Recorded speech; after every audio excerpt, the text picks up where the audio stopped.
Zoti Klliçi për procedurë, apo t'ja japim fjalën Zotit Berisha për procedurë?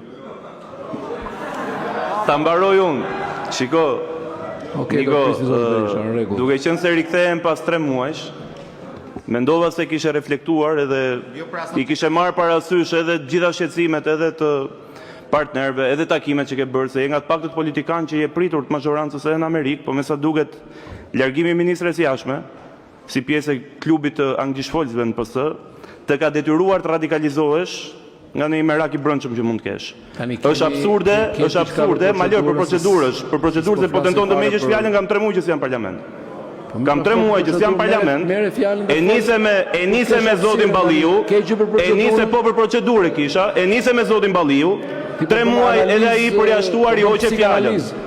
E tentove me zonjën Zhupa, e vazhdove me kreun e grupit parlamentar të PD-s, nuk e kuptoj këtë qasje tënden. Është absurde. Kjo shkon paralel edhe me nismën e Partisë Socialiste për të ndryshuar sërish në mënyrë të njëanshme rregulloren dhe për të përgjysmuar minutat e deputetëve nga 10 në 5. E përmendi pak edhe zonja Zhupa parafolsja. Marrim vesh, tash po shoh dhe ulësi, unë marr vesh unë që nga ndar mirë se agronsheja që ka përjashtu për asgjë, 20 ditë, ndërkohë vijoni me këtë lloj procedure dhe vijoni me këtë lloj vendimarrje. Niko, shkëputu nga qasja që ka marrë ky kuvend për të bërë mburoj, ta them sinqerisht, për të bërë mburoj e korrupsionit. Unë jam përjashtuar me vendimarrjen tuaj dhe të Komisionit Etikës drejtuar nga Ulsi Manja, sepse kam kërkuar pikërisht të zbatohet kërkesa e prokurorisë posaçme për masën e sigurisë për zëvendës kryeministren dhe të vinte në renditen, seancë dite, se është çështje prioritare. Këtë e kërkon Brukseli, këtë e kërkojnë shqiptarët, këtë e kërkon integrimi evropian i vendit. Por është absurde që pas 3 muajsh të vim parlament dhe situata të jetë më agravuar. Është absurde që ti privosh deputet të opozitës nga e drejta edhe për replik, edhe për fjalë dhe të ndërhyshën fjalë madje. Pak më parë i përfunduat minutazhin zonjës Zhupa para se të mbaronin edhe ato pak sekonda që kishte.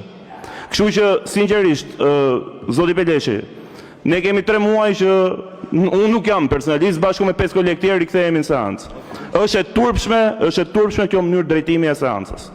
Kur nuk keni asnjë fyerje, asnjë etiketim as nga deputetët e opozitës dhe për më tepër çohet kreu i grupit parlamentar të PS-s, fyen kryetarin e grupit parlamentar të PD-s, fyen deputetët e opozitës, i flet edhe në emër të besimit dhe ndërkohë i tërhiqet vëmendja kreut të grupit parlamentar të PD-s. Kjo është e paimagjinueshme, sinqerisht. Ndaj, unë do të kërkoja të futemi në normalitet në këtë seancë, lini edhe provokimet, lini edhe këto tentativa për ndezur konflikt brenda opozitës. Ju garantoj që është mirë për ju të qëndroni në lartësinë e detyrës tuaj. Faleminderit.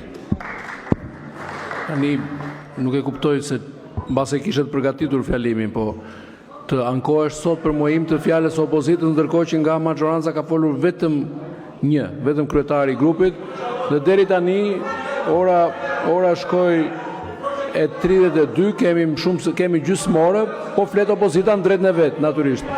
E vetmja, të lutem, unë të dëgjova zoti Klliçi me shumë respekt.